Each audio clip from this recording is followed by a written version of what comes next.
Okay, we should be good now because I'm actually going to hit the timer. Okay, I think I got it there. I can't actually hear the volume on because I'm playing it back in LiveSplit, or in OBS, but I think I started the timer more or less on time. So yeah, should be good. That's something I just realized was going to be an issue, but luckily I managed to time it properly. Hope you're doing well, Garf. But yeah, so again, this is now attempt 3 at the commentary.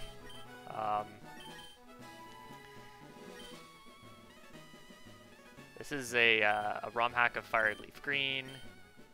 Recent version came out a few months ago, and it's been kicking around in the Pokemon community, speedrunning, or not speedrunning, the ROM hack community for a while. So,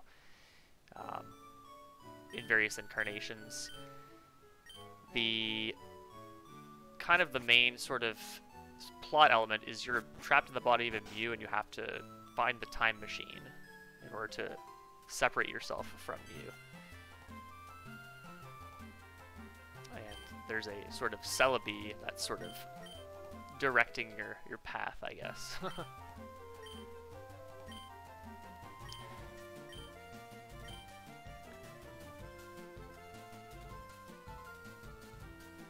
Based on Fire Leaf Green, so we can do manipulation, but because of the EVs on the table moving, even during the text mashing, it makes hitting manipulation very difficult. But it's fine because we only start with the EV and we main switch to something far better about 30 minutes in, so you don't use the EV long enough. But I am going to be resetting for neutral attack with 10 IV or better, and effectively neutral speed as well. The rest of the stats don't matter too much. So I am going to be using Ranger to track my stats here. 19121. And it's a mild nature, so mild's actually pretty good because special attack is important for one early game fight. Attack being high is also good in certain situations, but the special attack is nice to have. The one place where it matters, the fight can be really brutal if things don't go well. The trainers in this game also have random natures and random abilities. So in sometimes I'll be fighting Pokemon and they may roll sturdy, and so that's kind of annoying to not get that, but the abilities aren't as much of an issue. It's more the natures, and that makes the ranges a lot more dynamic. 30243. And so, yeah, you have to kind of account for whether the EV has, or your Pokemon, or the trainers have minus defense, for example, neutral defense or plus defense. So it makes things a little bit interesting.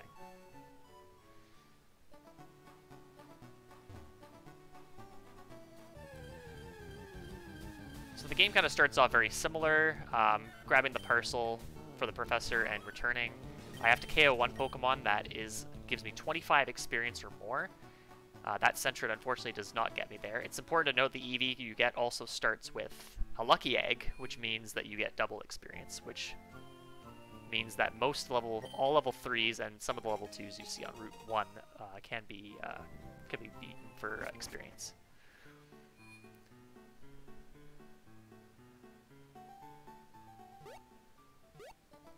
Yeah, so what I did in terms of, so Garf in chat is asking, what do I assume when routing because of the dynamic natures? I actually just, based on the probability of rolling a plus defense, minus defense, I actually did calculations and calculated the range assuming that probability. So it's kind of, it's kind of obviously weighs more on neutral, but I kind of just accounted for everything. But one thing you can do is just assume that it's neutral. And hope, and then maybe risk the plus, for example. Some people have done that in Essentials fan games like Pokemon Uranium. I think when DeBomb was roading that, he kind of assumed, hoped that you don't get the plus. But for defensive roles in particular, now that I remember, I only wrote down neutral in my notes because it would make the notes very messy if I included everything. But this is more for offensive ranges. I kind of incorporated all of the different possibilities. Level 3 Rattata here is perfect. It gives 48 EXP with the Lucky Egg, which is more than what I need. So we can move on from there. And now what I'm about to do is go shopping, and right after that I will be diving right into my first sequence break, which can be thought of as a glitch, although it's not as bad as Ace or anything like that, but it's definitely a fun little mechanic that can be used. So what I'm going to do is I'm actually going to load up a repel in this mart. And it's going to look kind of odd because I'm in the middle of town, and I'm specifically still at the mart. But bear with me here. And then I'm going to run around town a ways. I'm actually just going to do a little loop around this house.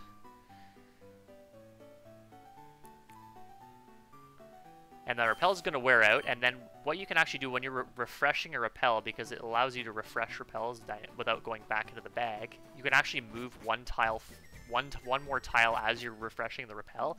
And if that tile that you're moving when you're refreshing the repel is where a sequence trigger is, such as that youngster dragging me over to the gym to fight the gym leader, I can actually just skip talking to him and completely skip the first gym.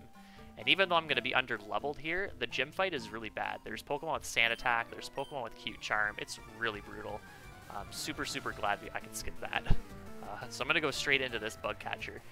I'm a little bit under-leveled, but the fight isn't too bad. So this Pineco has Protect and Tackle, and ideally we just don't see Protect. And because this game does use some later gen mechanics, it can actually use Protect successfully 3 times in a row, pretty consistently. I'm not sure if that's a thing that happened in later gens, but the programming of Protect is a little bit different here. Stats here, 1, 3, 5, 4.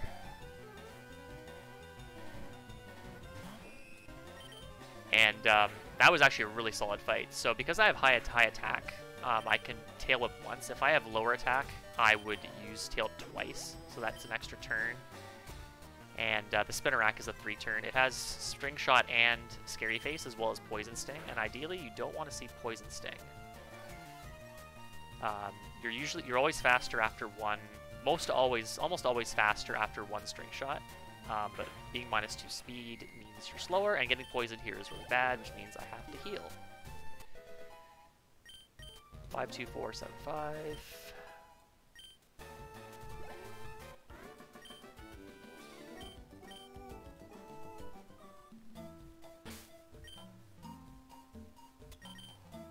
Okay, yeah, that's okay. Good to know, Garf. So 100% to work turn 1. 1 in 3, turn 2, and 1 in 9, turn 3. And I've seen that 1 in 9 many times.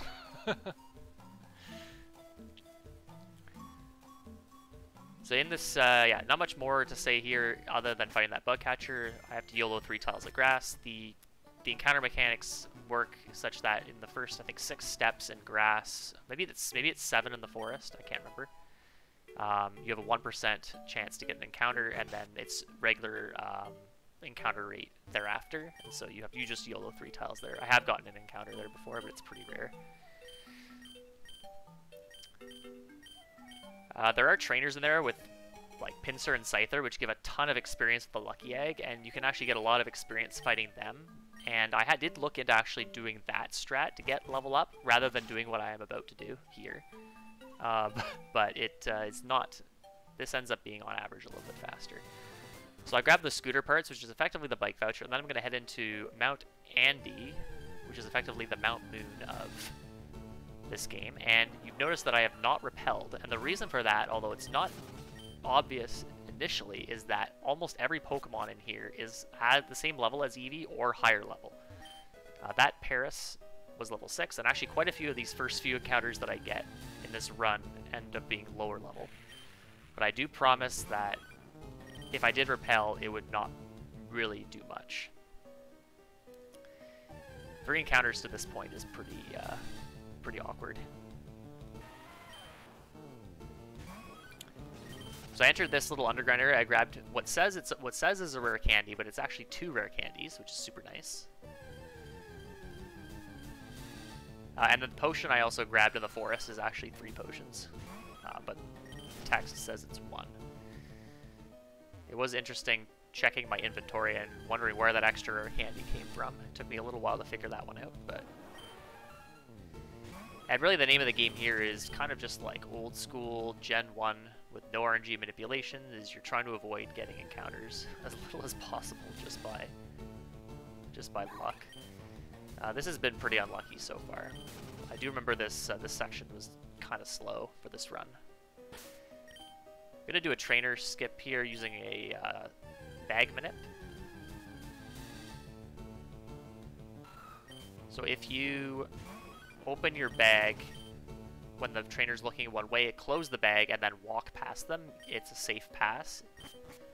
You can YOLO the pass, but it's kind of risky, and you can't run past them because they turn immediately and catch you. So you can also do run to walk manips, but I haven't bothered doing that for that specific trainer. But I will be run to walking a trainer later on. I'm coming into this area, so there's a bit of a time travel element in this hack as well, where you can go into the past and catch Pokemon and get items that were in the past. So this is the past version of Mount Anti, and I've picked up a Leaf Stone.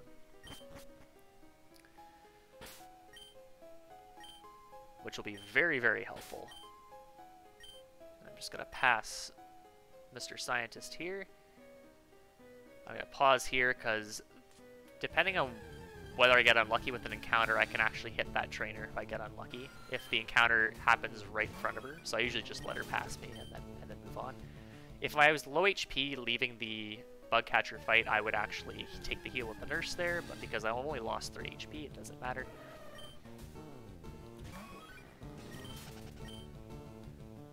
And we're just gonna skip this guy as well. Keep getting encounters.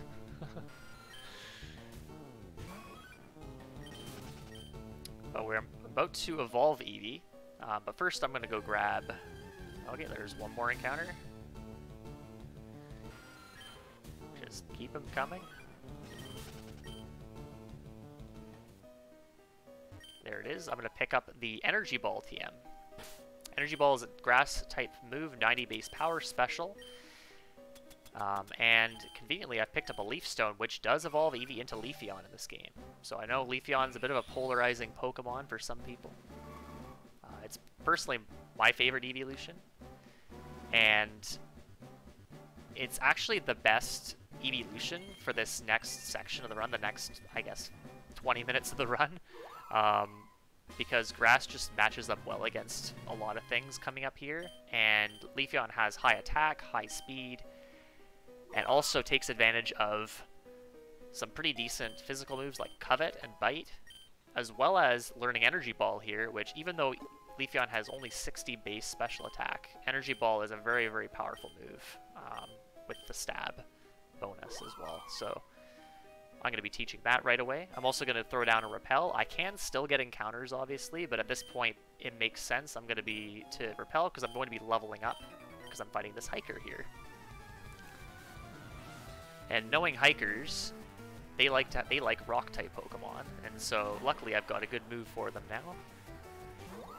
So this is the first example of a trainer where the ability being random might matter. So he has Geodude, Rhyhorn, and Onix. The Geodude and the Onix can both have Protect, or Sturdy rather. 77884. And so if you get Sturdy, it's an extra turn. You have to finish it off with Bite. It's kind of slow, and you take damage in all likelihood. So ideally, we just want to see no. 06. You just want to see no Sturdy. So no Sturdy on Geodude. I think I do get it here on the Onix.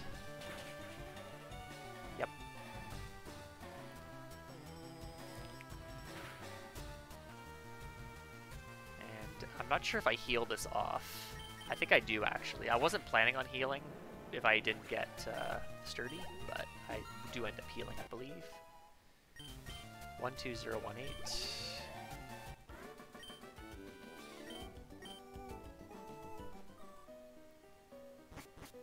And so even though I'm level 11, I can still get encounters in here because there are level 11 Pokemon in this section.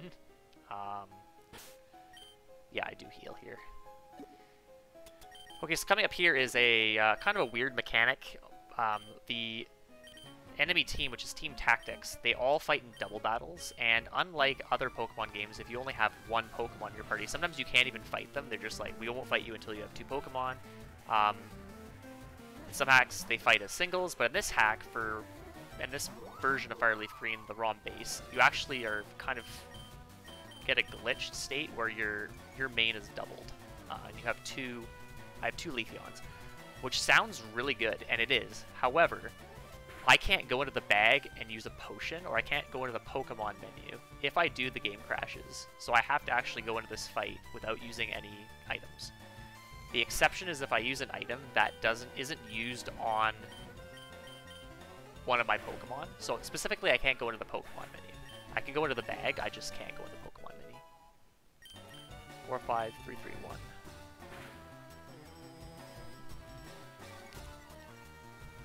So I kind of have to just roll through these fights and hope that I don't get trolled.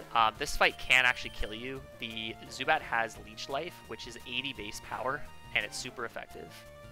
So if you get Tail Whipped by Rattata into Leech Life, you can die. 6, 7, 4, 4, 3. So it's quite bad when that happens. Okay, I go straight into the fight here.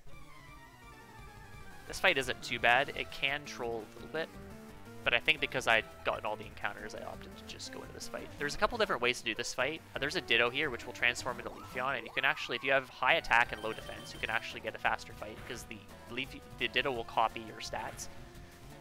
And so it'll actually copy your defense. And so with your high attack, you actually can 2-turn this fight. Or specifically 2-turn the Ditto.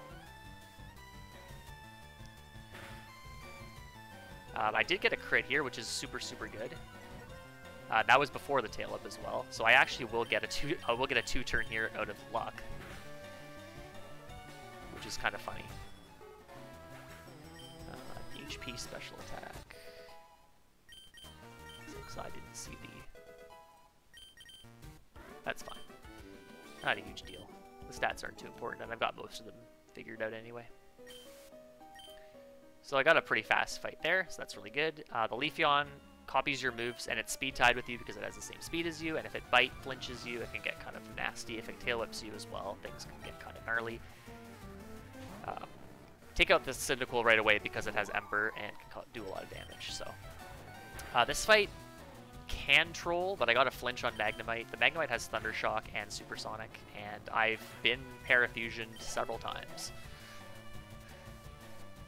Not the most fun moment. And then, once again, Grass going in hard, because this guy has 2 fossil Pokemon, Omanyte and Kabuto, and they both go down to 4 times super effective Energy Ball.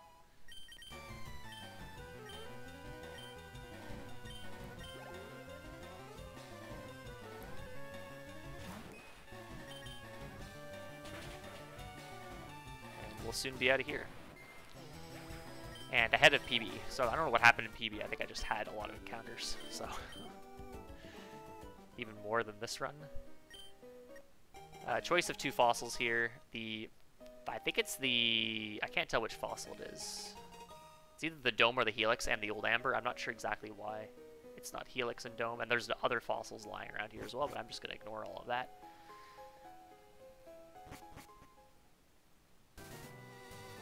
Oh, and I forgot to split. Because I am still doing my own splits.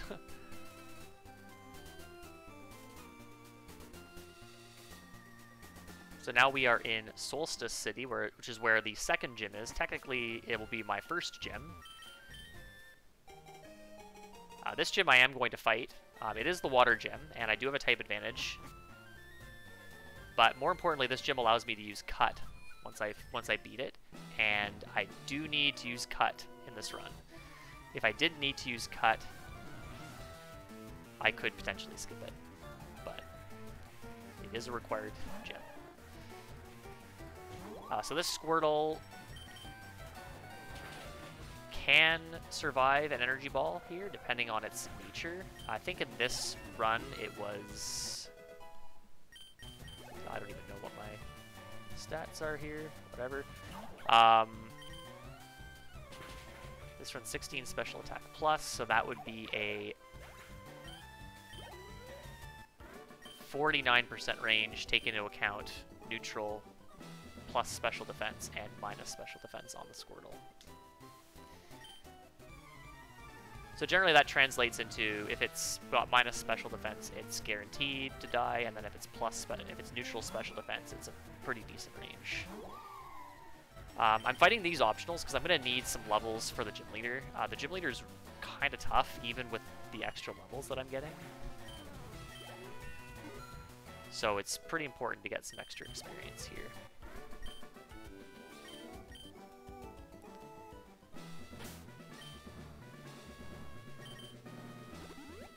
Okay, quick menu here. I'm going to heal the full. I'm going to use the max ether on energy ball.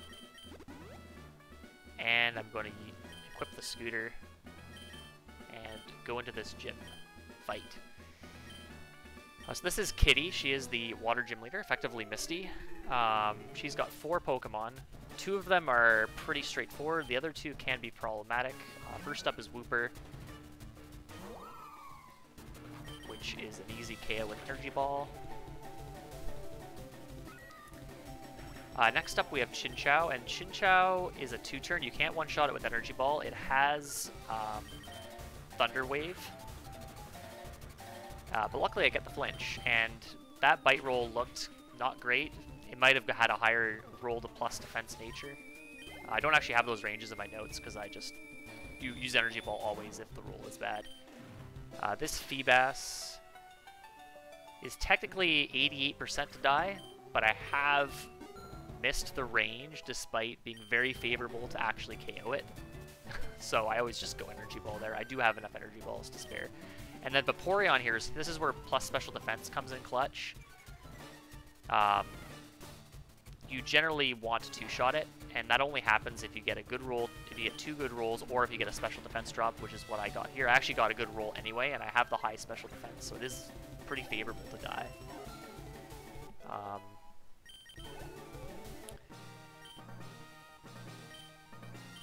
going to make sure I split here. Boom. There we go. With this Eevee, it is a 95% range to die without the special defense drop. So really, it will only survive if it's rolls plus special defense. So that was a really solid fight. It can also confuse you with Water Pulse. Not a fun time. Okay, so you can see here that I'm fighting Rival, and I will point out that using Repels, you can skip this fight. However, you have to backtrack through this area a second time, and you'd have to take extra steps to let your Repel expire right where the Rival is. So I don't do that, but it is a possibility. This guy has a shiny Swablu. It's always shiny. It's a 2-shot with Bite. It has Peck and Sing. Not great to deal with. This Chimchar has Ember, and it's in Blaze right now, but I survived. Alternatively, I could have used Tail Whip into Bite, and it would have been guaranteed to die. And then Froakie. So you'll see we saw Chimchar and Froakie, and so these are the 2 Pokemon that differ depending on which Eevee you pick, and that dictates which Eevee the Rival also picks. And so if I picked... I don't remember which Eevees I picked, but the Rival will either end up with Froakie and Chimchar, or it'll end up with Chespin and Piplup, and the other 2 are Fennekin and Turtwig. The Fennekin-Turtwig combo is generally... I think that one is also fine for this run. but the other one, the Empoleon and Chestnut, are actually very bad, because you do have to fight the champion, and the Chestnut's very bulky. But we'll explain how it's an issue later, because we don't really know. Well, I guess you could tell by my ID tracker what my next main is going to be, but those two mons don't, particularly the Chestnut, don't match up well against Excadrill. Fighting two optional trainers here, and the reason for fighting these optionals is, at this point, entirely to enable me to avoid lower level Pokemon when I'm hunting for my Drillbur / Excadrill coming up here. In fact, the last 4 fights I do in this run with Leafeon are all optional. And that's simply just to gain levels. They aren't terribly slow fights, but skipping these fights here saves about a minute 20, a little bit more, maybe almost a minute and a half.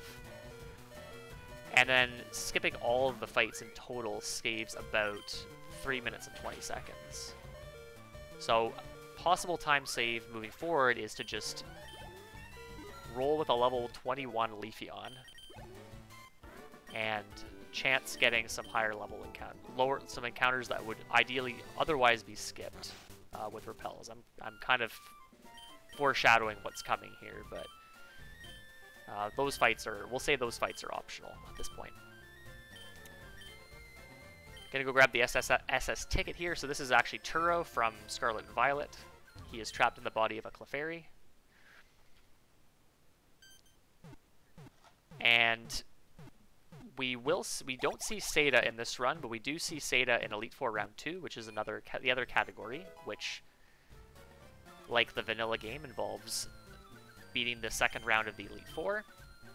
Also a very fun run, which skips a little bit less, but the stuff it does skip is kind of fun. So, because there's a few other additional areas that you need to visit.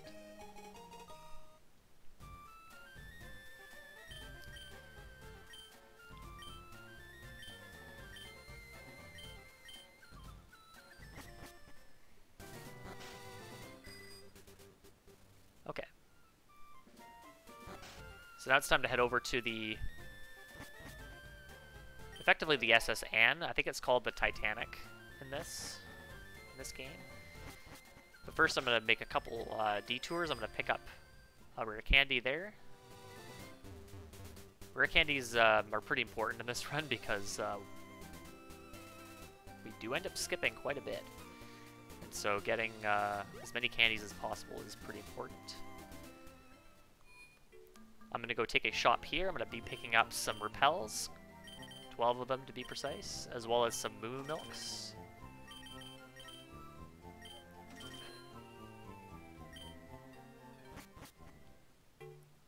And then I'm going to go enter the center. The center's for 2 reasons. I'm going to heal to full, which is going to be important because I need Energy Ball PP, and I also need to be full health for my hunt for my new main. In addition, I also have to enter the center because I am setting that as a warp point for later, which we'll talk about. Now I'm going to actually do a quick menu here. I'm actually going to toss the old Amber and use a repel, because you know what's coming up. Another... It's not much of a sequence break. It's more of a fight skip than anything, but I will be skipping a fight coming up here. So the step count here is pretty important. This is one of the more tricky execution elements of the run.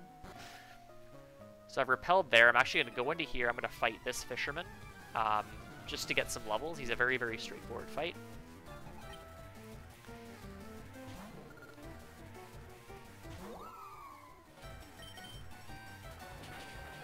So Chinchou is a pretty easy KO. Another situation where having minus special defense would be a problem is that Chinchou can't survive.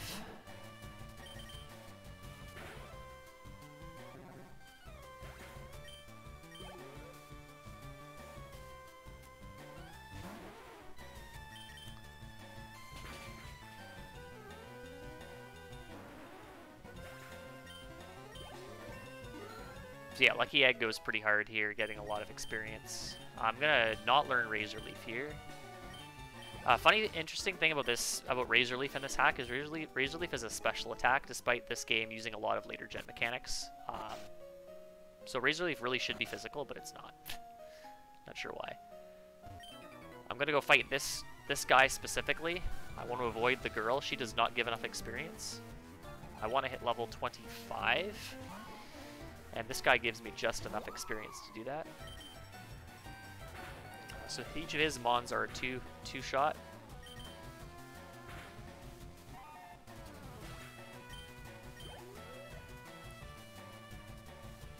And then after this fight is done, we will be doing another skip, which you might have guessed already is our boat rival. This rival fight's really tough. Leafeon needs to pick up the X attack. That's the item in this cabin here, and it's a bit of a trolley fight because the Swablu that this rival leads can put you to sleep, and so I'm just going to elect to skip him. And it is faster to do what I'm about to do here if you do it efficiently. So I'm going to give the rub the captain's back, and he'll give me the effectively the cut HM. I'm not sure if it's the cut HM. Yeah, it is. And again, Mew is going to actually, effectively, your character is going to be using the HM rather than you need to catch something. And now I'm going to run around the captain's cabin for a bit. I'm going to effectively run this horizontal path 14 times. And I need to be very, very specific about this. That's why I'm kind of playing this a little bit slowly. And then carefully step in there to skip the rival a second time, and we've skipped the rival.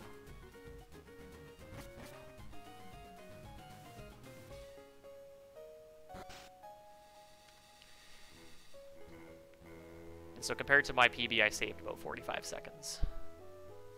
Skipping the rival, although I did things a little bit differently, like taking the center versus taking the bed heal in the SSN as well. And another point thing is you could take the bed heal in the SSN. It is a tiny bit faster to do that. However, you do need to enter the center anyway, and you actually take extra steps. And because I'm going to keep these repels going, although in this run I actually do end up canceling just to be extra safe. When I do the marathon run, which is coming up at the beginning of May, I'm actually going to cancel the repel. I'm going to apply it here and save, because I'm about to go in and catch my new main. This is Mole Caverns.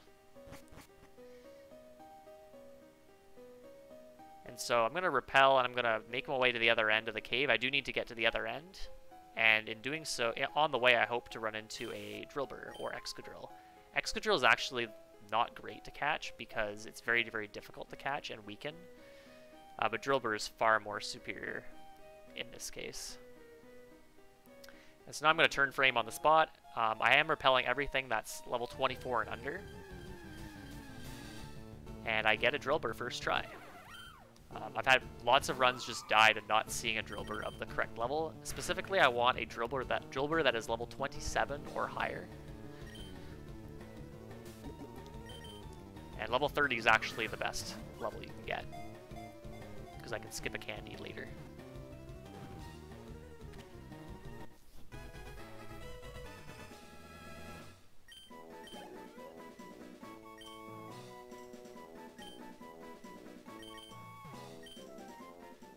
Give it a one-letter name, gets to the ball first try. I do try to weaken it a second time, but weakening it a second time is actually risky because you can crit and it can die. Okay, so we have a Lonely Nature, which is really good.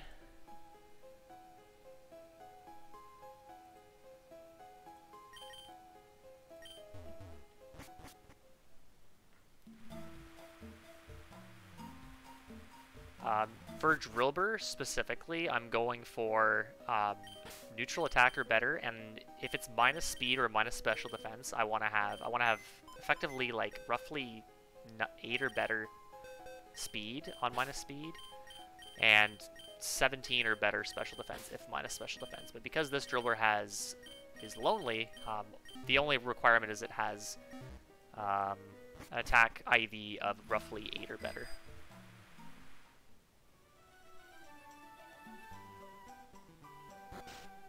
So this is more than good enough. So we are ready to take on the rest of the run. First, I'm going to go pick up the fake tactics uniform, the fake ID, which is effectively the same thing as the T. It'll be useful later.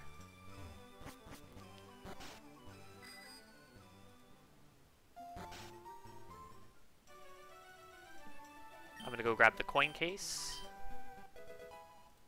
from this man here.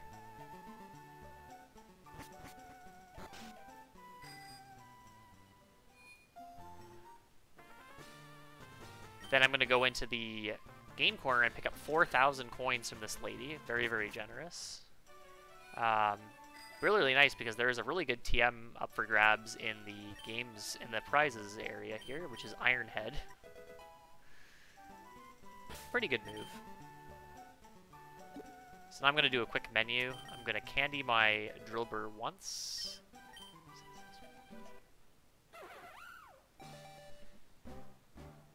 And then it's going to evolve immediately, which is super good.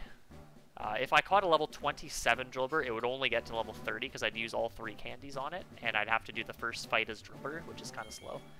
It's about a turn slower. And then I have to fight a couple optionals. Level 28, I do get to Excadrill, but I still have to fight an optional. And then I think 29, 30, and 31, I do not need to fight any optionals at all, which is really good. I'm going to equip the Lucky Egg, and then I'm going to teach Iron Head because Excadrill can learn it, but Drillbur cannot. And now we've got a pretty solid main.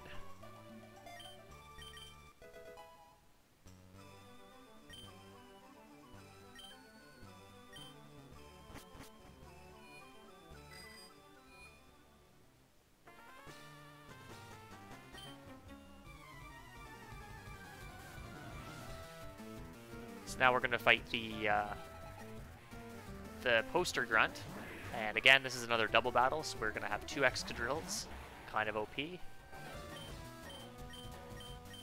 so what I'm going to do here is I'm actually going to target Tyrant with both Iron Head and Dig. The reason I'm doing this is because Tyrant can roll Sturdy. It didn't in this case, which is good because it saves me a turn. But then I can target the Absol. The Absol actually used Detect, which is totally fine, because now I'm just going to target it right here. It didn't go for Detect a second time, and it's effectively a very fast 2-turn fight in doing so, because the incoming Dig hits the Absol, which is very optimal.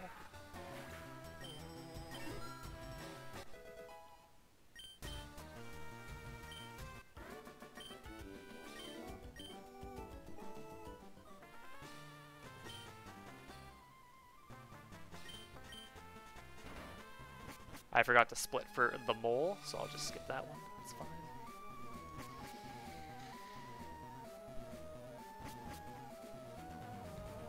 So now game corner, the rocket hideout is, or the tactics hideout is pretty straightforward. Nothing much of note here. Just a few fights, which are a little interesting because of the double battle mechanic, but nothing too threatening. Gotta pick up a max ether there. That technically is optional. I don't actually end up using it in the run. That's something I probably should route out.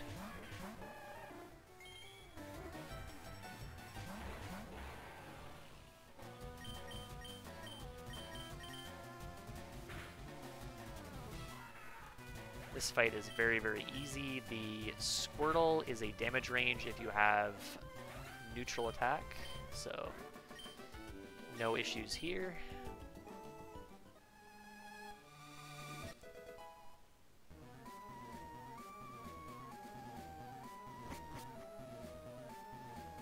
Gonna pick up another rare candy.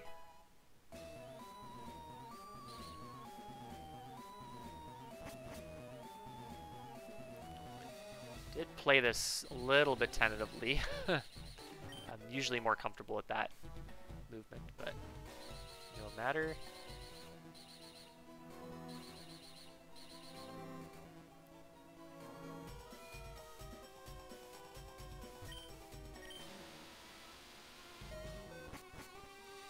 So we got 3 more fights in here. We got the 2 guard grunts, which is what you usually expect to see, and then the boss as as well. This fight's really interesting. This fight changes depending on whether the Growlithe coming out here has Intimidate. That changes the fight quite a bit. I did not get Intimidate here, but I did play this fight wrong. I was looking at the notes incorrectly, and I actually took some time trying to figure out what to do. This is actually incorrect. This is the strat you do if you don't have Rock Slide. And you only don't have Rock Slide is if you caught Excadrill at level 31 in the cave. So you have to do Dig on both of these 2 Mons, and then his 3rd Mon, or I think it's a she, I'm not sure if this trainer's female or not. But then you multi-target the Flaffy here. The strat here should be is you use Rock Slide and Iron Head the Gibble, and both Gibble and Growlithe will faint, and then Flaffy comes out, and it's a 2-turn. So I played that one a little bit wrong. I didn't look at my stats there, but that's fine. This fight features more Dittos. Unlike the other Ditto fight, I'm actually not going to let them transform because that would be really bad. My moveset is... Iron Head's not too bad. Slash isn't too bad. Rock Slide's not too bad. But Dig is very scary. Don't want to see that. So I'm just going to Iron Head the Dittos. Get them out of here. I'm going to be sure to target the left side and the right side Ditto turn 1, because if I target the same, if I have the same target, then the incoming Ditto will faint, and the Ditto that was out the first turn that didn't get fainted would transform. Now I'll pick up 15 Moon Balls. Effectively, those are Dusk Balls. And now we're going to fight Mima, which is the boss. This fight's a little bit different, again, depending on if you have Rock Slide or not. This run, I actually remembered that I had Rock Slide and used it.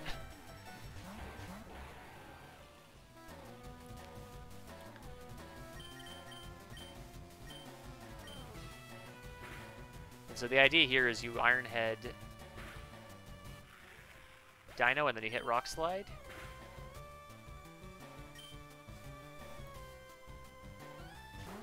And then in comes Murkrow. And with this, I don't believe, because of the spread, I don't think I would have KO'd Murkrow.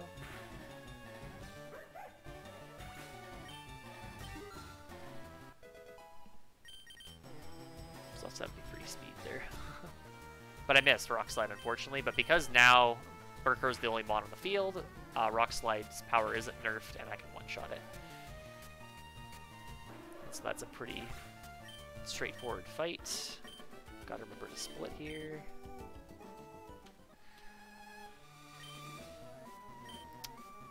So I saved a lot of time because I got first try Drillbur, and everything went pretty smoothly in general, so nice lead here.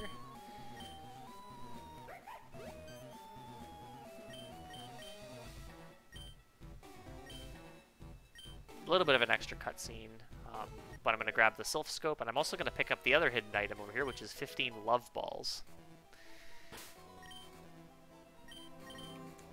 And I can use Dig to get out of here, which is nice. I don't need any escape ropes. So now I'm going to do make a few detours here before heading to the gym. I'm going to pick up an Abra here with the some of the remaining coins that I have. That'll be useful for teleport. I'll be using that precisely once. Then I'm going to head into the back door here, and I'm going to pick up the free Eevee. This Eevee is always shiny, and it's important for a reason which we'll get to a little bit later. And then I'm going to go in the grass, and I'm going to try to find a Pokemon that either has Intimidate or can have Intimidate. And so my first encounter here is a Growlithe. This Growlithe does not have Intimidate, so what I elect to do, I actually start to go in the bag, and then I decide to kill it. I do need to get some extra experience. I do need about 600 extra experience on Drillbur here. And so the catch plus the KO is enough. So I opt to kill that Growlithe and hope that I get another one that has Intimidate. Unfortunately, I get a little bit trolled here. Spoiler alert. There's an Eevee. I could catch this Eevee, and in fact, the Moon Balls are really good because they're Dusk Balls, and I've set my the clock to always start at 9 p.m. And that would make Pokemon much easier to catch with the Moon Ball. However, Eevee is a very hard catch, and I've had it break out lots of times.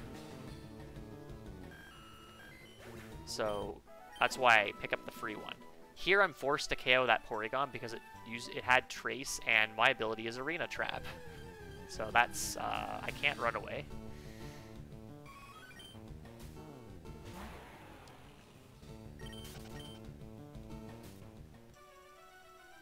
And so right now I'm wishing that I caught that Growlithe.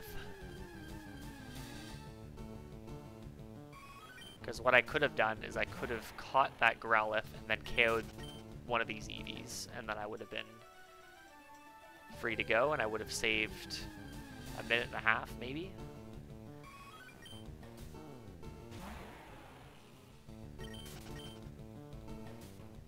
So that's a bit of a misplay.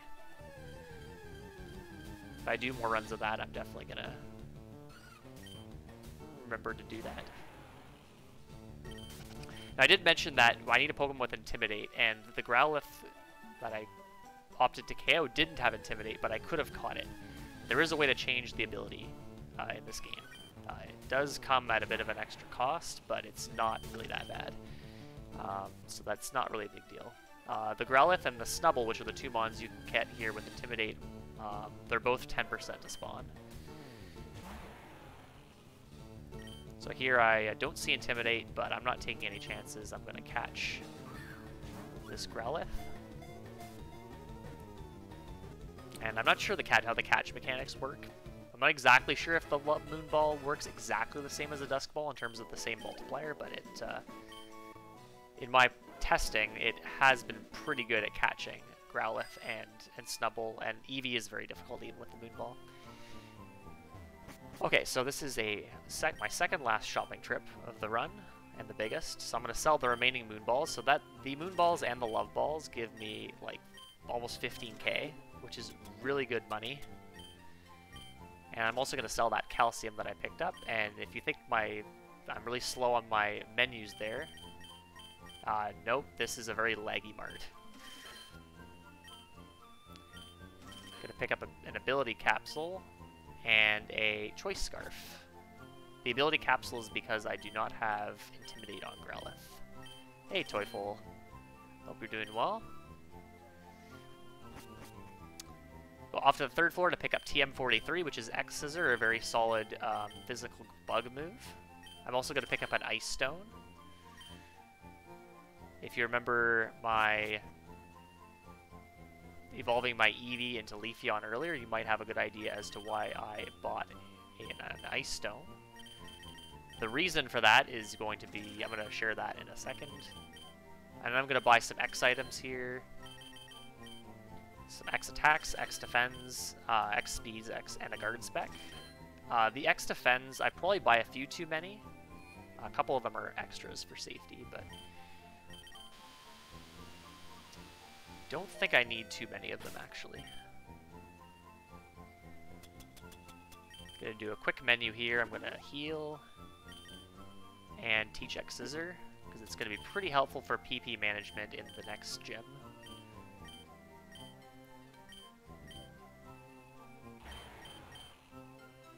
So again, if anyone's just joining, this run is not live. It is a replay.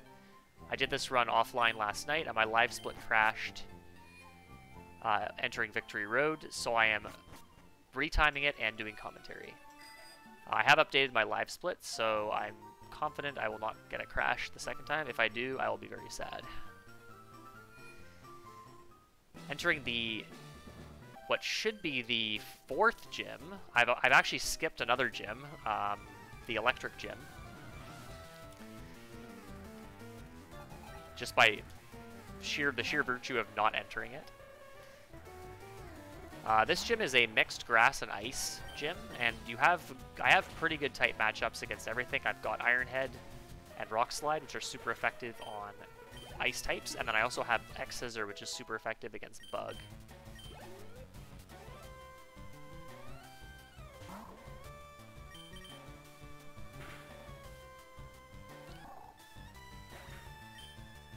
So I'm gonna fight a. You actually only need to fight one trainer in here, and this trainer is one of them. But I'm actually gonna fight a second optional in here for a bit of extra experience.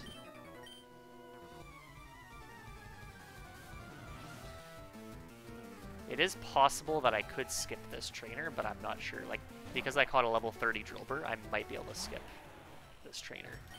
I'd have to check. So this cast form can survive Iron Head.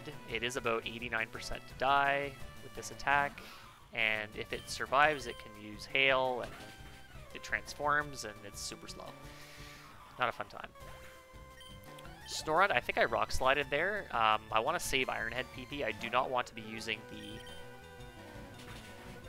Max Ether, because my Iron Head PP is kind of tight.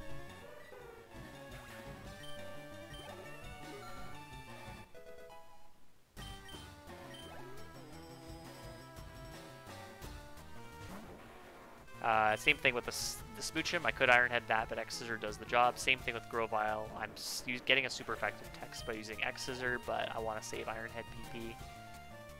And then Ivysaur goes down to Iron Head. Nice and easy. If I caught a level 27 Drillbur, I would need to fight another trainer in here to make up a bit of experience because of the extra levels that I'd be short.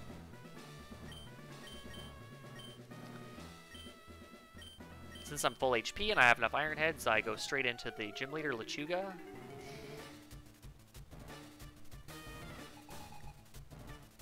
This fight is not too bad. With plus attack, this Ivysaur is guaranteed KO with Iron Head.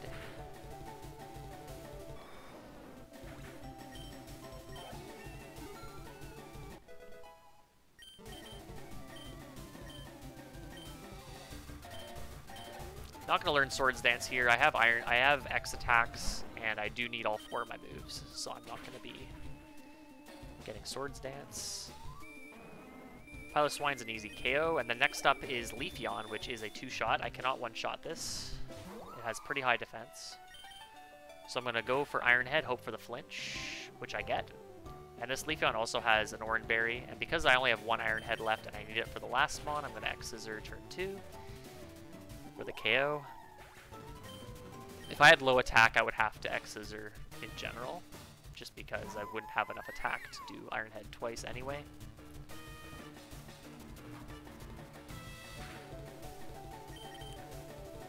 And then Glaceon, even though it has Hail and I do take some chip damage, it's a one-shot with Iron Head.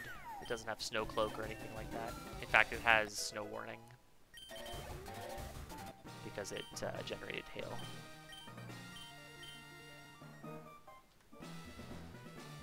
And yet another hefty time save. PB might have had a longer hunt for the Intimidate on. I might have also been catching the Eevee at that point as well. Alright, coming up is another tricky execution section, which I am making sure I know what I'm doing here. I'm playing this a little safer than I should be, but it's okay. I'm going to do a quick menu here on this very specific tile. The tiles that I use my repels don't matter too much moving forward. What only matters is the very last tile that I use the repel, which I'll point out when we get to it. I'm going to use the ability capsule on Growlithe to make it have Intimidate. And then I'm going to use the Ice Stone on that shiny Eevee that I picked up to get Glaceon. And we saw that Glaceon in the last fight had Snow Warning, which generates Hail. Which, yes, I do need to take advantage of this ability. It sounds very strange, but I promise it is... I wouldn't say it's necessary, but unless you like taking unnecessary risks, it's kind of important. So I'll talk about why it's important in a little bit. In about 30 minutes or so. Or 40 minutes.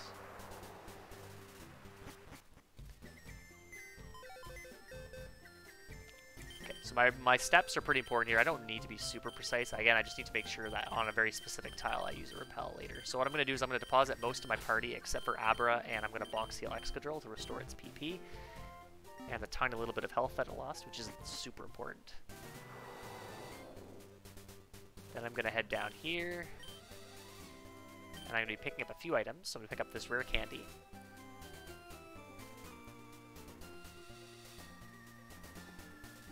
Skip that item. I'm going to pick up a max revive here.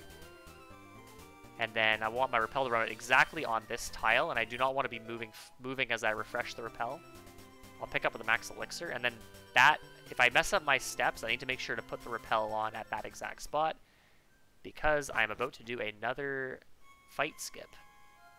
Again, not a big sequence break, but this fight here against its tower rival is very, very difficult. So I am very happy to skip it.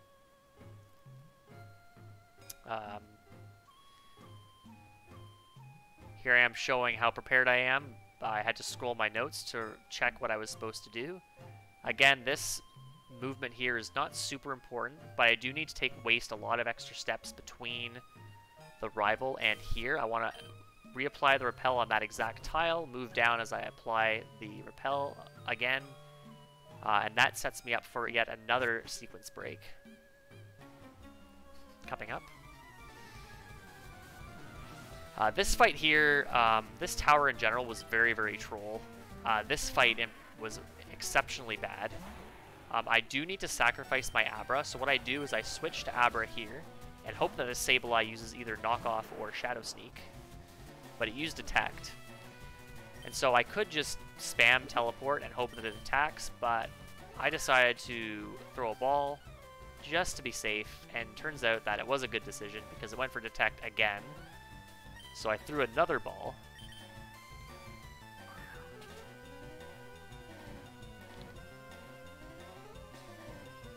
And then it finally attacked. It knocked out Abra. And then Excadrill comes out, and then it uses Detect on Excadrill. Biggest troll ever. I hate this thing. You might be wondering, why did I just deposit the Abra and then just... Because then I'd have Excadrill as my lone party member and I'd be good to go. But the issue is I need to teleport later back to a center, but I can't withdraw Abra at a center to use teleport, and there's no like standalone PCs anywhere that you can use that are convenient, that aren't in centers. So this is necessary. Now this fight was also extremely troll. I missed Rock Slide on Lampant. I could go for Dig, but it's 2 turns. And this thing loves using Will-O-Wisp. So now Rock Slide is a 2-turn, so I opted to just heal this off. Now what I could have done is I could have probably just used Dig and it might have still died, but I opted to just go for it.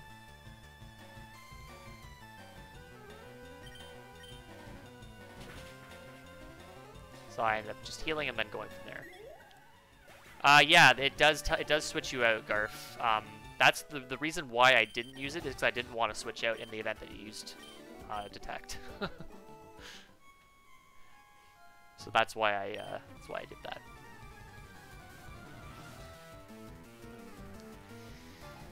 All right, this fight is impossible to troll you because my attack is good enough that this Mischievous dies to Iron Head, and I don't need to worry.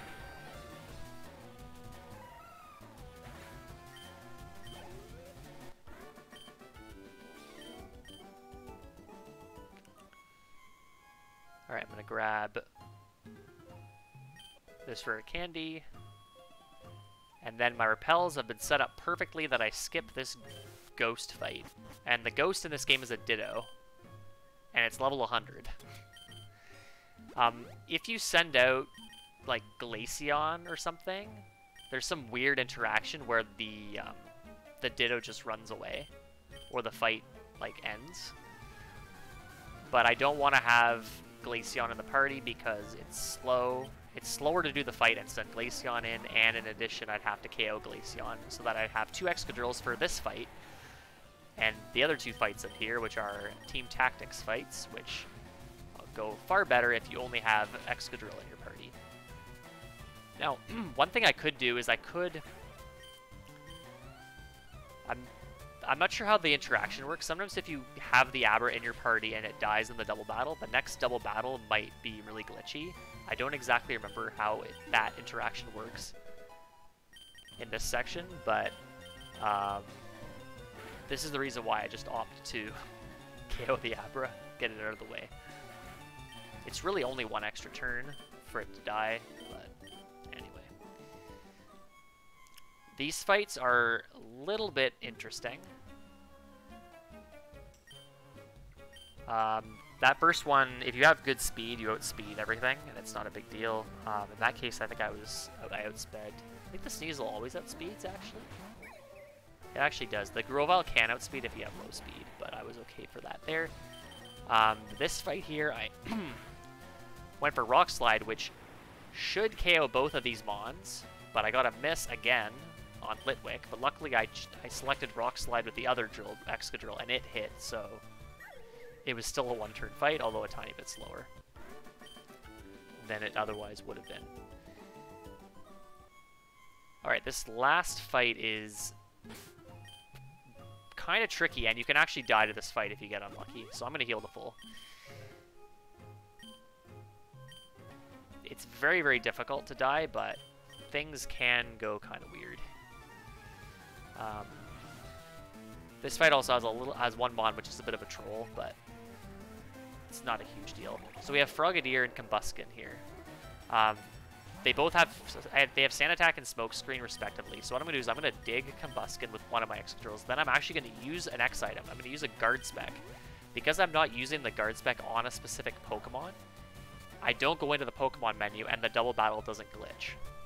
And that allows me to avoid getting hit by Smoke Screen and Sand Attack.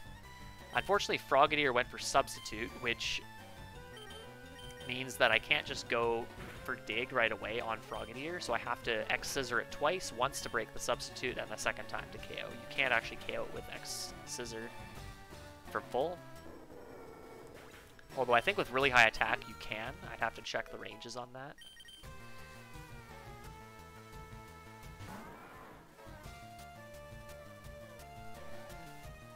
And then I dig the Dig hits Combuskin, knocks it out. I then use Dig again on the Metang, and then luckily the Frogadier did not use Substitute a second time, so I can knock it out with X-Scissor. Then in comes Pupitar, Scary Face, again, Guard Spec still doing work. The Excadrill that's above ground hits Pupitar with Iron Head, knocks it out, and then Dig from the other Excadrill knocks out Metang. So a nice, elegant fight, although you can get trolled quite a bit. The Frogadier has Water Pulse, which can confuse you and do a lot of damage if you get unlucky. So that's kind of the main issue that you can get here. And you can't heal status because you can't go into the bag. So you're kind of at the mercy of the RNG at that point. And so that is the end of that split. I do lose a bit of time to PB because of the Troll Sableye as well as the Lampent fight.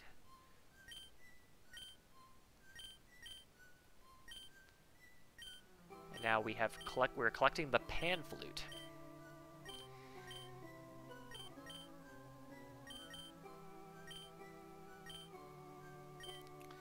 And Mr. Fuji likes talking a little bit more in this game.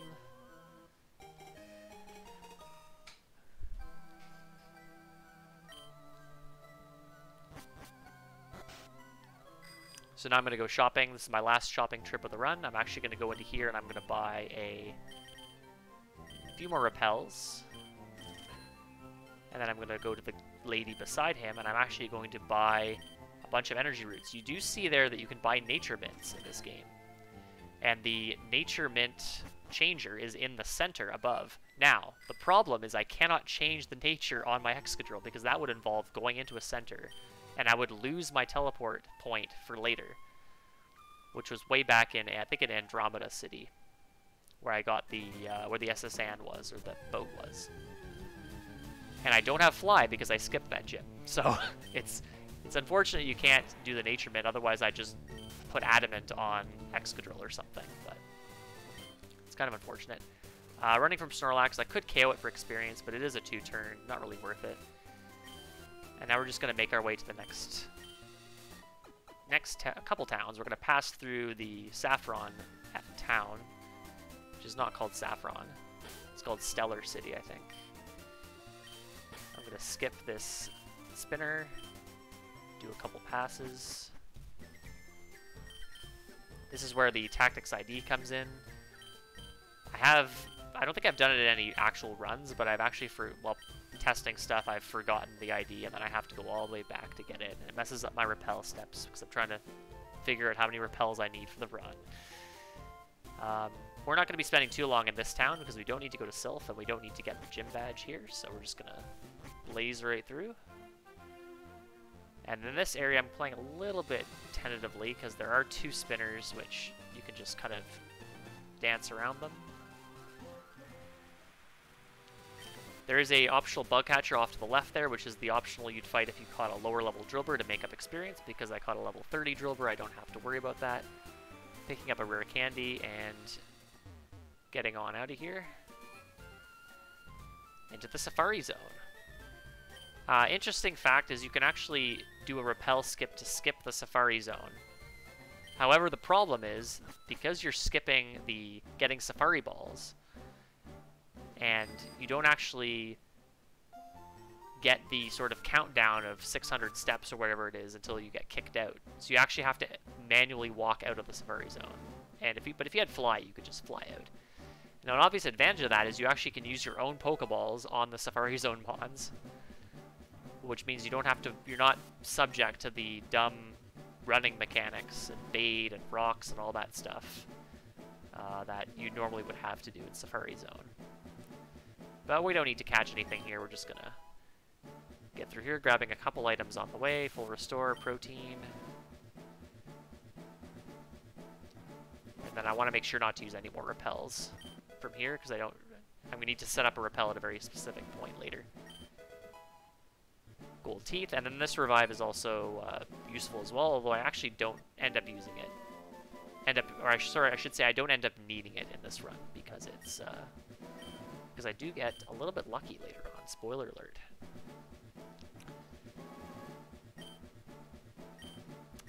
Gonna grab... This is actually... You get Strength from the Warden here. And then I'm gonna go push the boulder and immediately pick up this rare candy, which is a very useful rare candy to have. And then I'm gonna do a bit of a menu here. Use the Protein on Excadrill, and I'm going to use specifically 6 of my 7 candies. I want to hit level 48 here. I could use all the candies, but I think it probably messes up my experience later on, and it would mean that I would have to potentially get another candy later. So in keeping 1 candy in my inventory after this menu, I will be able to skip a candy later, because I'm going to be using 2 more candies later. I taught Earthquake there, which is a super good move. You actually only end up having it for a few fights because of when you get it, but that's totally fine.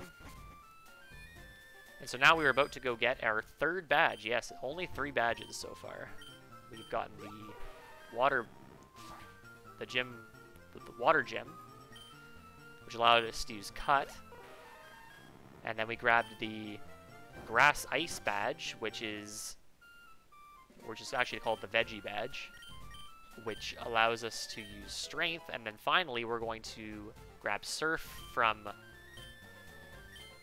the...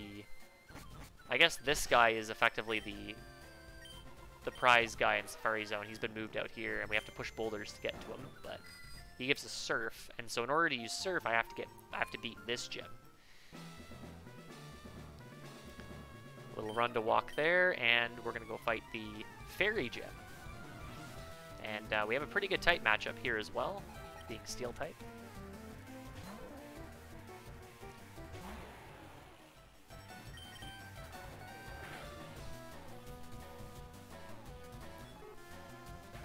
But Earthquake is used quite a bit here just because Earthquake is such a good move. Don't need to use the super effective Iron Head, although Earthquake is super effective on Klefki because Iron Head does not KO Klefki.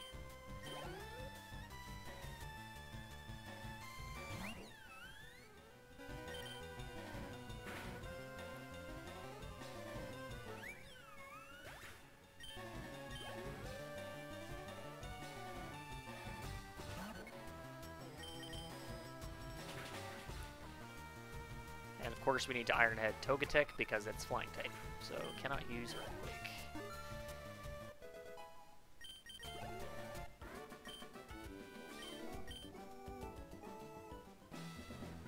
Okay, this trainer I opt to play safe and just bag manip, but you can run to walk him as well.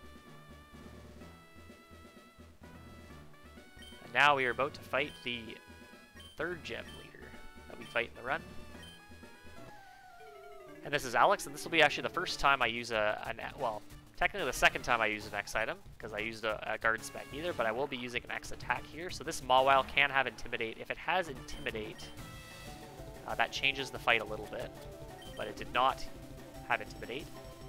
If it hits Play Rough and gets an attack drop, that also changes the fight a little bit. Because I didn't get an attack drop, I can Iron Head the Mawile, and save using super effective Earthquake, and I can also Iron Head the Azumarill, avoid using, well, Earthquake isn't super effective either, but unfortunately I get Aqua Jetted there. This thing, I believe, has huge power. I don't think it's guaranteed. I'm not sure if it's guaranteed. I think it's guaranteed to have it, but I could be wrong. And it does a lot of damage. That's why you need to be fully healed. And then I can just spam Earthquake on the last two. And it's a super easy fight. If you do get -1, effectively +1, because I also forgot to mention X items boost 2 stages, not 1. So if I got Intimidated or if I got a Play Rough attack drop, I would be +1 for the remainder of the fight. And so the Azumarill is actually arranged with Earthquake at +1 with average neutral attack. And it needs to have a plus defense nature, which is random. 4 in 25 chance. Alright, so before I head back to Andromeda with Teleport, I'm actually going to head over here to grab a rare candy, YOLO some grass tiles, and then I'm going to teleport. And so this is why I kept Abra in the party, and this is why I also did not go into a center. It was just so I could come back here. In here, I'm actually going to withdraw my entire party because I actually need all of them. I think I can actually avoid, if I get lucky, I can avoid needing all of them, but I do need Glaceon and Growlithe and either Leafeon or Abra, but I got both of them for safety. And now on this very specific tile, I'm going to use a Repel. Because here we have probably the most broken sequence break of the run. As you can probably gather, I've only gotten 3 badges, so you might wonder, how the heck am I going to get to the Victory Road with only 3 badges? Well, using a very nicely timed Repel, I can actually skip badge checks altogether. Now the great thing is, once I skip the first one, I don't need to do skips on the others. So even though I have 3 badges, they would still bother me for the ones I didn't have. Funny thing is if you actually don't do the Repel version of the skip, and you walk on the land beside that one guy who's on that little spit of land in the badge checks, you actually, he doesn't interact with you if you're running on land. He only interacts with you if you're on the water. So that's another that's how I kind of discovered that you can do skips. And then I'm not sure what kind of caused me to start looking into Repel skips, but then I ended up doing that too, and then realized that this game is pretty broken.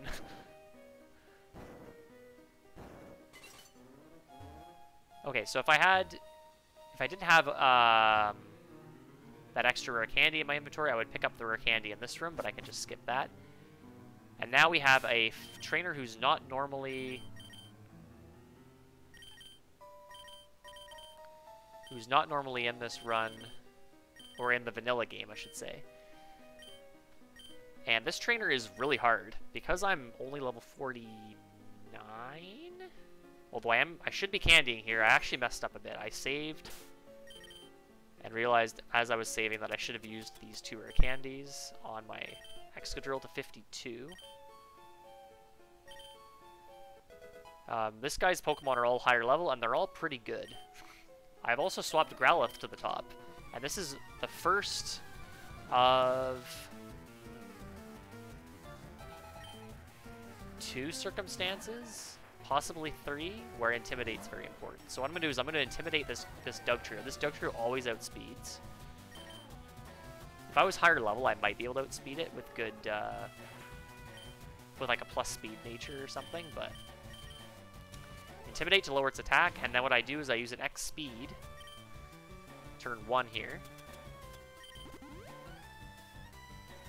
Dugtrio will attack with Earthquake, and because of Intimidate, I do not die, even though I am minus defense. And then because I'm faster, I can knock out Dugtrio right away, which is super nice. And then out comes Infernape. This Infernape has Mach Punch, so I need to heal.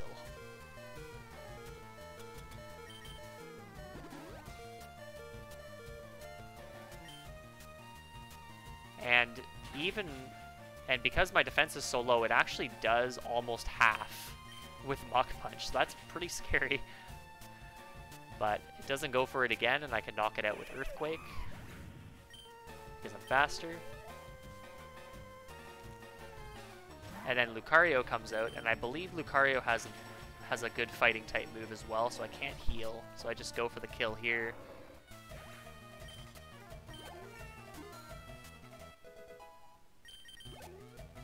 And then the next Mon that comes out, unfortunately it's a Tauros, and it always has Intimidate. So I -1 attack. So here's where I will be setting up.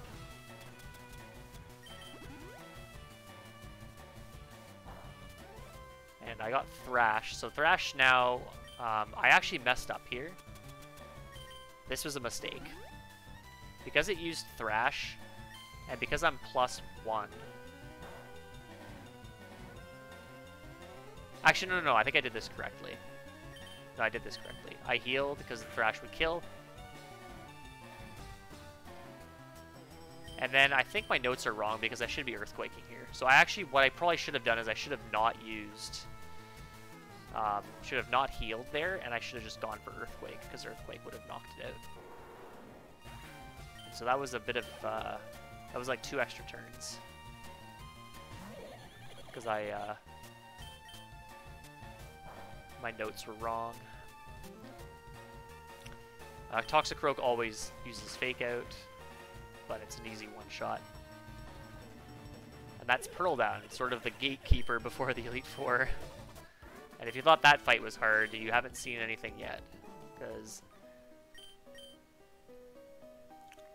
the Elite Four is very, very difficult. Now in this room, for whatever reason, only in the first room you can use the bike. So this is why I'm not on the bike right now. This is not me having skill issue.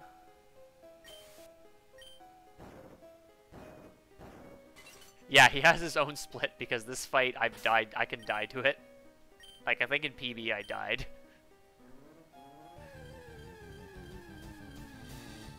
Here's another mistake. I swapped Growlithe to the top because Dugtrio is 50-50 to have Arena Trap. I wouldn't be able to switch. I wouldn't be able to switch it. Ideally, I would just switch in the Growlithe and get the Intimidate off that way. But I forgot to switch Excadrill back to the top, so I got an extra encounter here as well. So lots of time save still available. Another funny repel interaction you can get in this Victory Road is when you're pushing boulders. If a repel runs out while you're pushing boulders, the A used repel text box stays up while you're pushing boulders, and when that text box is up, spinners will stop spinning. So if you actually time it perfectly, that the text box opens up while you're pushing boulders, and the spinner that I just passed in the previous room is facing down, you can actually just pass. You'd have to probably walk past, because if you hit B, if you let go of B and then press B again, that text box will close and then the spinner will start spinning again. But if you don't hit B and you can just walk right past them without having to do a bag manip. So that's kind of a funny niche strategy, but your repel has to line up kind of awkwardly. You'd have to mess up steps actually, which is kind of funny.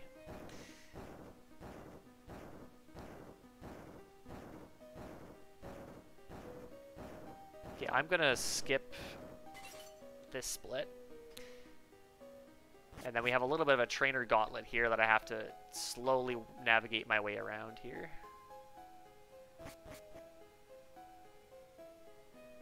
And then I need one last repel for these last 8 tiles, and then I'm out of here.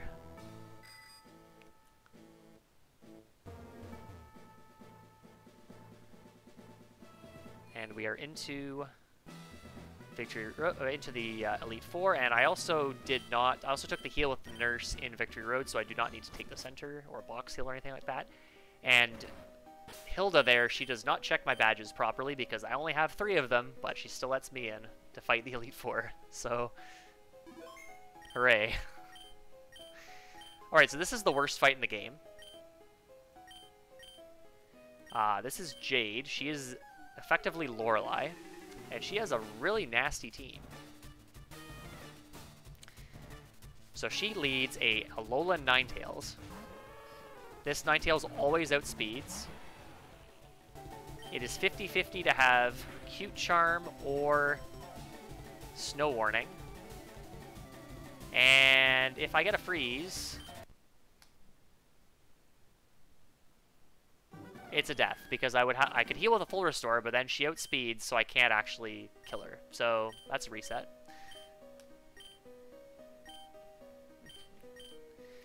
Ideally, she has Cute Charm, because Snow Warning, Hail stays up the entire fight, whereas if she has Cute Charm, she almost always Hails turn 1.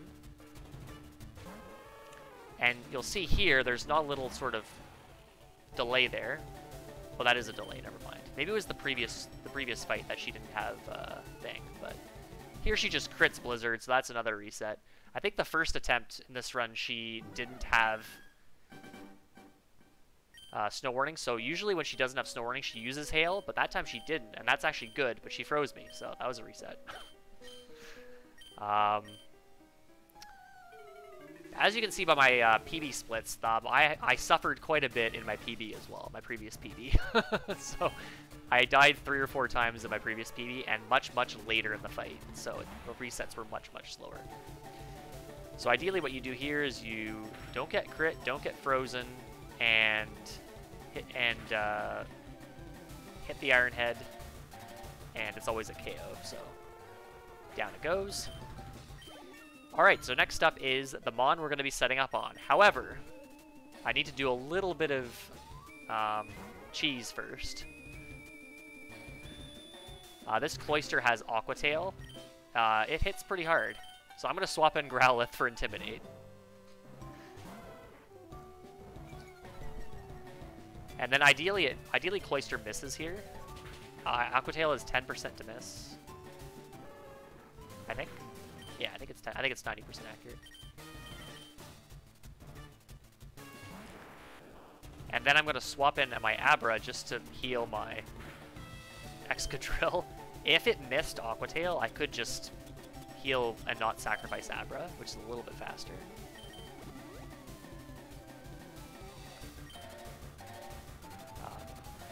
Funny enough, it uses Rock Blast, which is very inaccurate move, but it hits, so that's fine. Then Excadrill comes in. Okay, so now what I have to do is I have to set up 2x defenses. Remember, I get +2 defense per usage. So this is a very, very long setup. So I use my first X defense, and then, of course, Cloister crits, so that's a reset.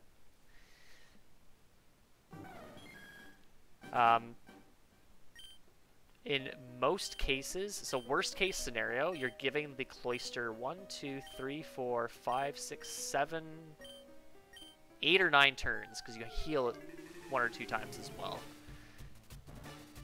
Up to 9 turns to crit you. And it's 1 in, I think it's, I'm not sure if it's 1 in 16.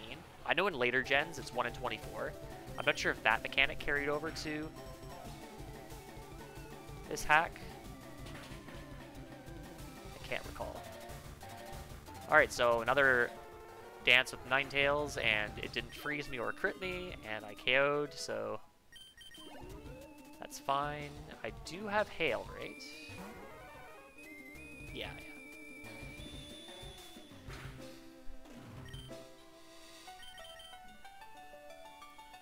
But yeah, it's kind of the same old song and dance here.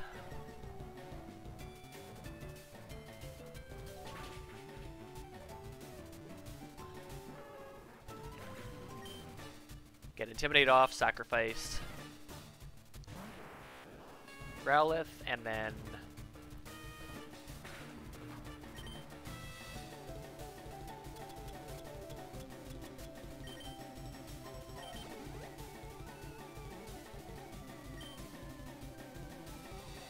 sacrifice Abra.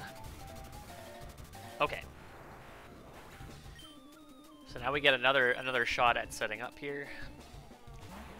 I hate this fight so much.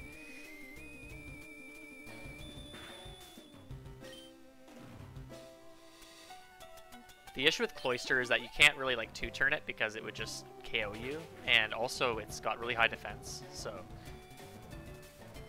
it's not optimal. In addition, because I'm minus defense, I actually have to set up a second X defense. If I had really high defense, like if I was plus defense, for example, I would only need to set up 1 X defense. But I have the ranges here, and the ranges in my notes, again, assume that it has neutral attack, so I could get unlucky and it might roll plus attack, and then I'm kind of screwed.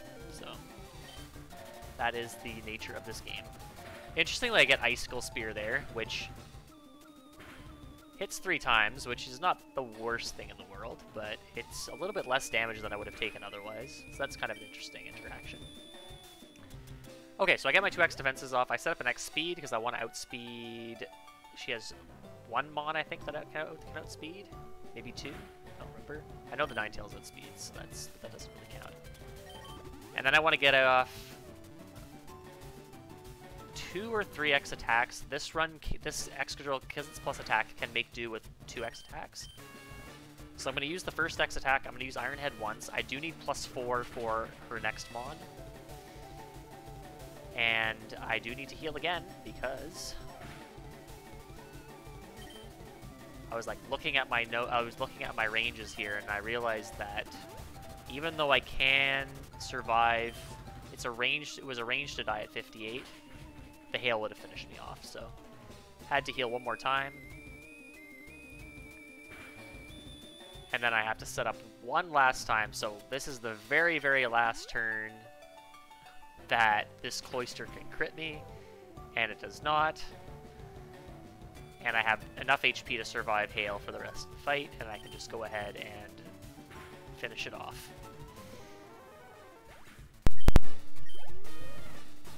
Alright, so next up is Lapras.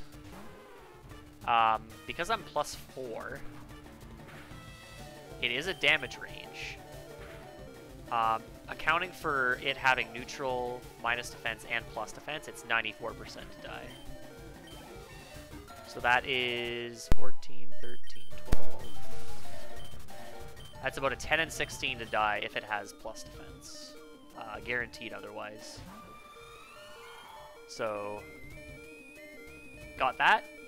We're good to go. Frostlass would outspeed without the X speed, so I need to go for the X speed and knock it out with Earthquake. So that is Jade done.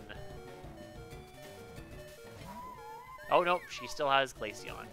My notes have Glaceon before Frostlass, but you Earthquake both of them, so it's not a big deal.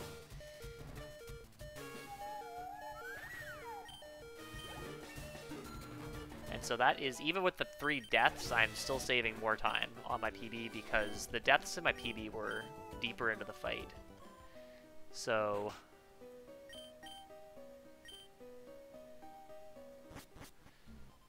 that is a nice, hefty time save.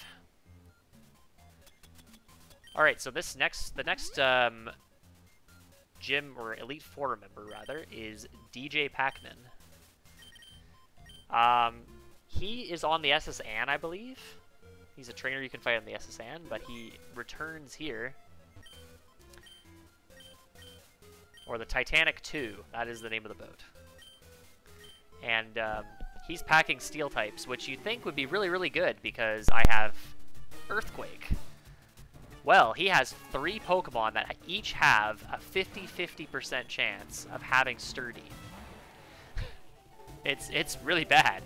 One of them is Skarmory, however, I can't one-shot Skarmory from full. So I do 2-shot it. So it's really just, you really have a 25% chance of getting through this fight. Avoiding Sturdy. So this is why I bring in Glaceon.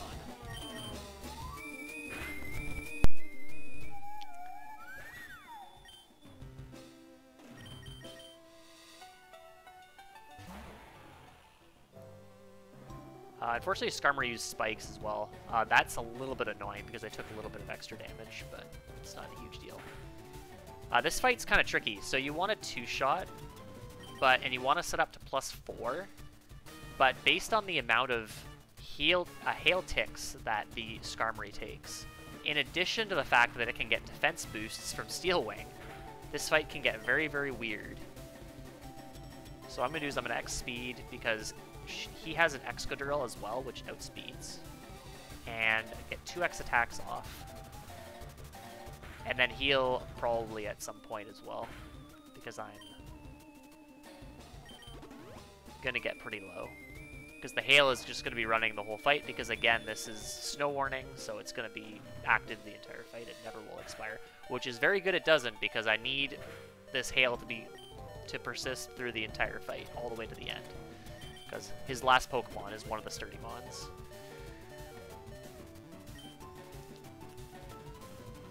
Alright, so healing to full.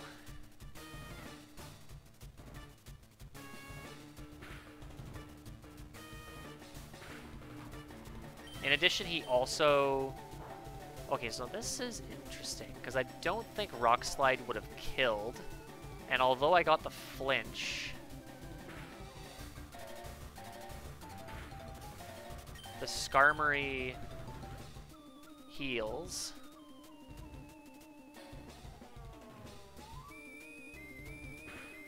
So then I have to Rock Slide it twice. Yeah, Rock Slide actually would not have killed. That was actually somehow the correct play, although I need to probably redo the strats for this fight, because there's probably some way to avoid that, but at +4, 2 Rock Slides and 1 Hail Tick appear to kill that Skarmory, so we're good to go. Yeah, you're right, Garf. Maybe it's super hard to say. I have to take a look at these strats a bit more. Aggron here has 50-50 chance of having Sturdy, so that's why Hail's important. So down it goes. Excadrill is normally faster, but because my speed is boosted by 2 stages, I outspeed. It also has Earthquake and would KO me, so it's a no-brainer. Next up is a Pokemon that can be a range. Ferrothorn. With my stats and 1 Hail Tick that it's going to take here, it is a 97% chance to die, which is a 13 and 16 range, assuming it has plus defense, which is a 4 and 25 chance. Assuming all natures are equal. And I got that range. If it was a range, I don't even know.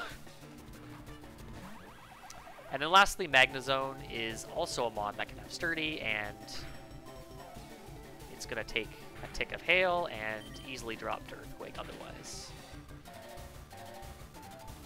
Ideally, like, you'd have, like, double kick or something for this fight. Like you do in Scarlet and Violet for Sturdy mons. But, no such luck.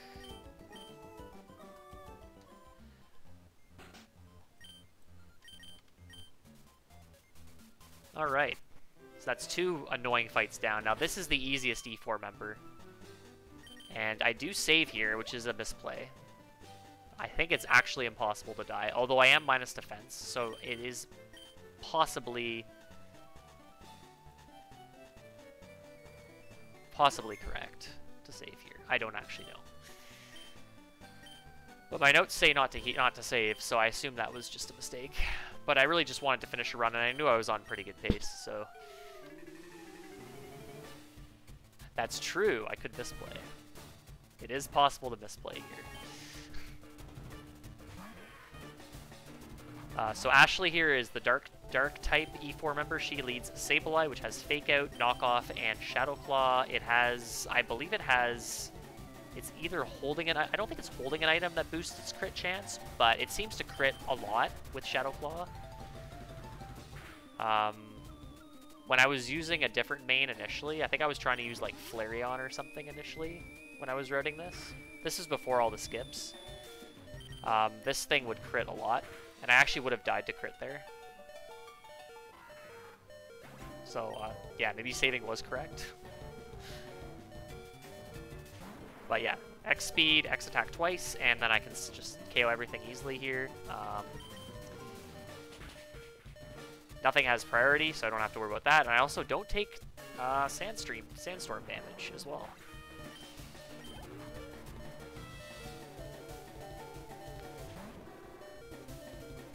This is definitely the most consistent fight of the 5 endgame fights.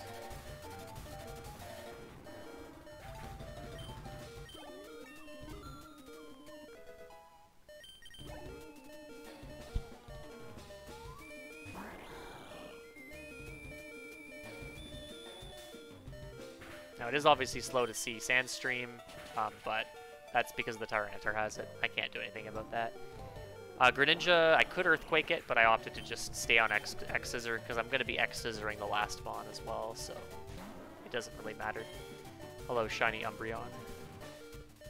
Yeah, all the shinies you see on trainers, their Pokemon are always shiny. So this isn't a chance sort of thing.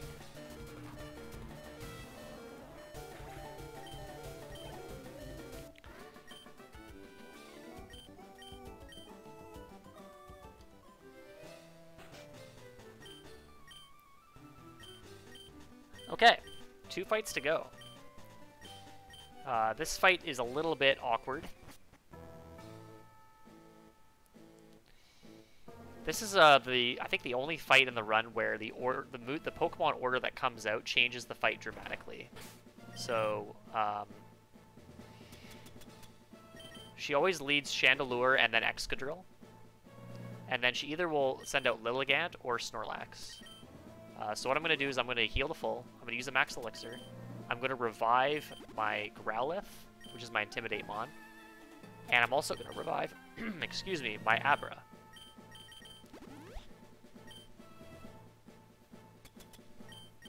I'm also going to equip that Choice Scarf that I bought way back in the department store, because it is required for this fight.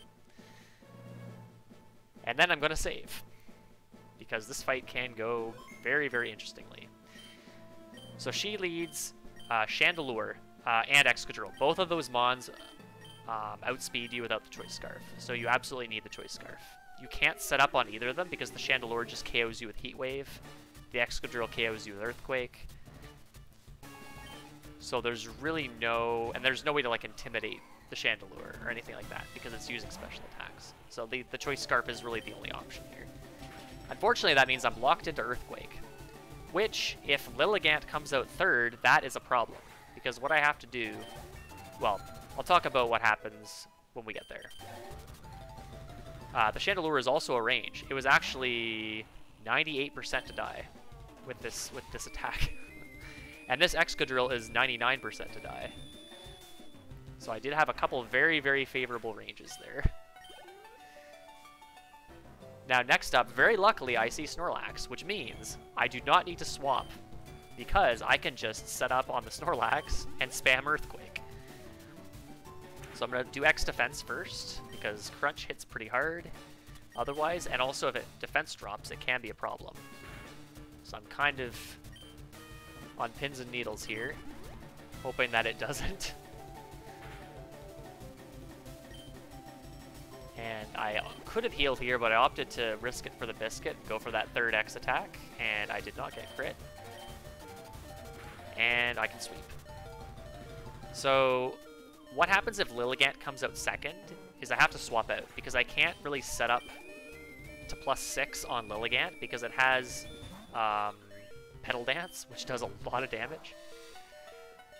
So the strategy here is to swap to Leafeon to wipe out the choice move, and then X-Scissor it twice. Then I have to swap again on the Ferrothorn to Growlithe, which intimidates Ferrothorn because it hits pretty hard as well. I set up an X defense, and then I go +2 attack and Earthquake it twice. Oh, and split. And then I set up another X attack on Snorlax to go to +4 and knock it out with +4 Earthquake, which is significantly slower because of all the swaps. The Lilligant can still use Petal Dance. It can use if it has Sunny Day, it can have Chlorophyll, and then it just outspeeds you. It's super bad. So yeah, that was super lucky. So that's why I saved like a minute and a half on that split. The Ferrothorn can also be a range at plus at the with the other strat. +6, it's guaranteed, obviously. Here's the champion. So what I did here is I took off the Choice Scarf because I do not want to be using the same move for this whole fight. And again, I'm going to save. Excadrill is decently bulky and doesn't take too much damage from Altaria here, but it can take a lot of damage if you get unlucky, so I'm just going to, I opt to save. So I want to go to +4 attack and +2 speed. This thing has Dragon Dance. Typically, when it uses Dragon Dance, especially since I have minus defense, and especially because his next Pokemon has a priority move that does half HP to me, I am going to use next defense as well, which makes it's just safer for the Mon that has the priority move. And then I'm going to set up. The Altaria is holding a Lumberry, so which means that once it gets confused from Outrage, it will recover its status. And so now I'm just going to heal the full, because I'm going to need to anyway, because of the priority move coming up next, which if you remember what the rival has, you might have an idea of what his team member is. And there, I got Sky Attack, which is good because I took no damage. If I got like crit Outrage or something, I would have to heal again because I would be in kill range from Mach Punch here. And I do not get Mach Punch.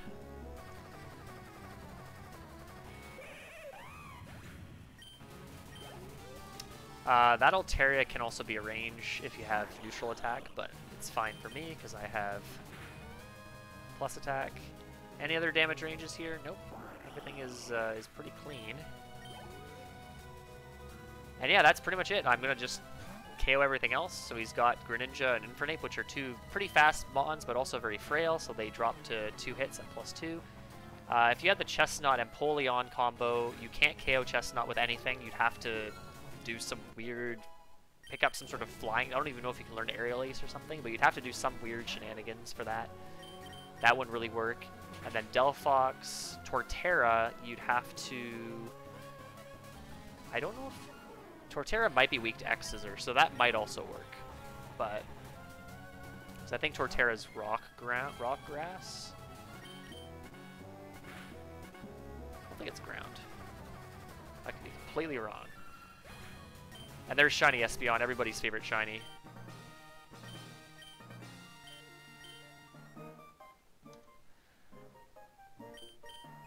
And that's GG.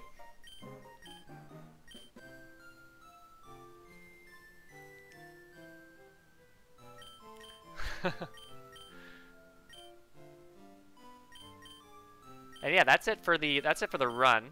Super fast run. This is a far better time than I was expecting. Definitely more time save left if you don't die anywhere and get a little bit better luck across the board, but pretty solid time. 146 is pretty solid. There is an Elite Four round 2, which requires you to get more badges because you need to be able to use like Rock Smash and Waterfall, and I'm not sure if those require badges or not. I can't remember. They might in this hack.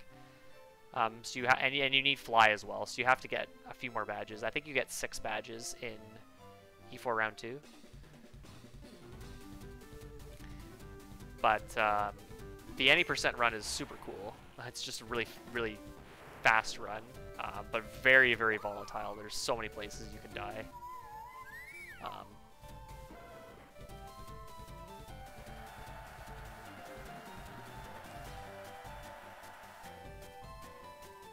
But that's pretty much the run. Didn't need Leafy on.